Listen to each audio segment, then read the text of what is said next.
Viewers, something absolutely explosive is happening on the North American stage right now, and the ripple effects could change everything we thought we knew about Canada, the United States, and the future of Alberta. Out of nowhere, a statement from President Donald Trump has ignited a storm of speculation. He hinted, some say outright declared, that Alberta might deserve what he called full freedom. But what did he mean? And why now? That's where things get really interesting. Think about this. Alberta, a province already at the center of Canada's energy debates, already wrestling with Ottawa over control of resources, pensions, and identity, suddenly finds itself name-dropped by the most powerful politician in America. This isn't a stray comment. This isn't small talk. This is Trump, the man who thrives on shaking up the status quo, dangling a phrase that could mean anything or everything. Now, let's be clear. He didn't release a plan. He didn't outline a treaty. But the language full freedom has people asking questions they've never dared ask before. Is Trump suggesting Alberta could chart a new path? Is he planting seeds for closer alignment with Washington? Or is this just another one of his pressure tactics, designed to rattle Ottawa and test Prime Minister Mark Carney at his weakest points? Mark Carney, for his part, has been unusually quiet. Normally, the Prime Minister is quick to counter Trump's words, to reassure Canadians, to calm markets. But this time silence. And when Ottawa stays silent, people notice. The questions only grow louder. Danielle Smith, Alberta's premier, has also been cautious, but the look on her face in recent press conferences tells its own story. She knows this comment can't just be brushed aside.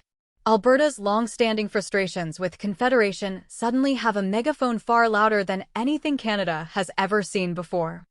Let's step back for a moment. For decades, Alberta has carried Canada's energy sector on its back: oil, gas, pipelines, billions flowing into Ottawa's coffers. And yet, Albertans have complained that they get little in return, trapped in what they call a system designed to bleed them dry. Now imagine Trump, loud, brash, unpredictable, turning his gaze north and suggesting that maybe, just maybe, Alberta deserves more than scraps. For many Albertans, this isn't an insult. It's validation. And the timing couldn't be more suspicious.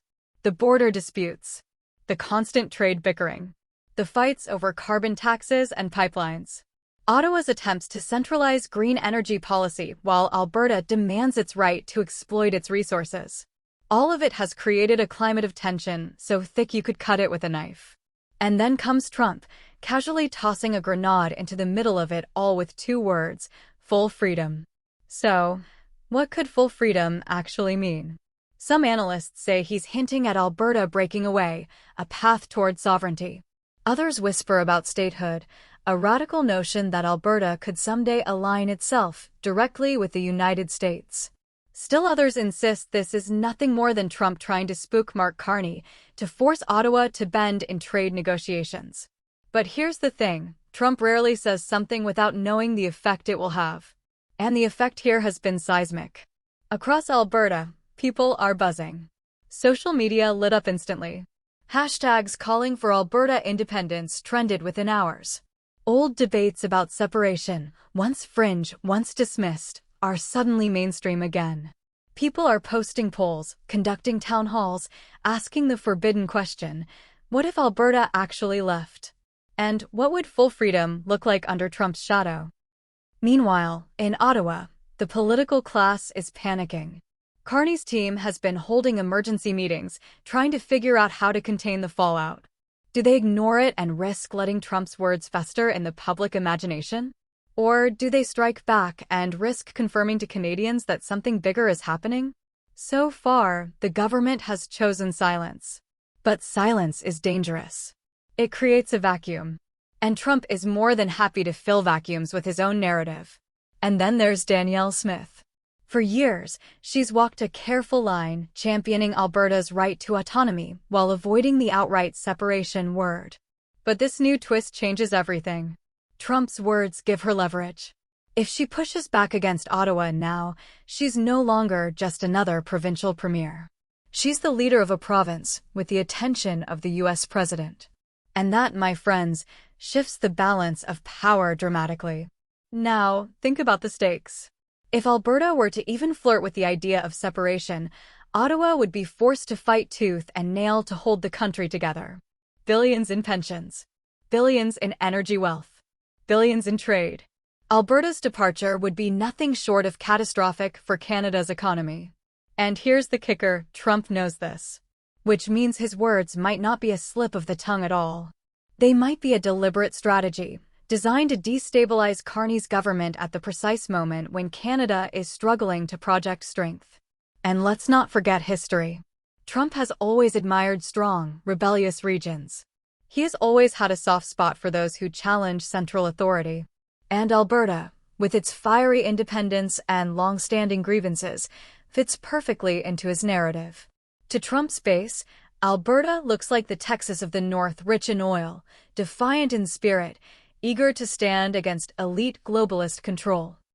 And what better way to needle Canada than by suggesting its most valuable province might deserve full freedom? But here's where it gets even darker. Some insiders are already speculating that this isn't just talk, that Trump's team has been quietly meeting with Alberta representatives, laying the groundwork for closer ties. There's no proof, no documents, nothing official. But whispers are circulating in Washington and Calgary. If true, this would be one of the boldest geopolitical plays in modern history. The most chilling part? Nobody actually knows what Trump will do next. He could double down tomorrow with a fiery speech, promising support for Alberta's autonomy.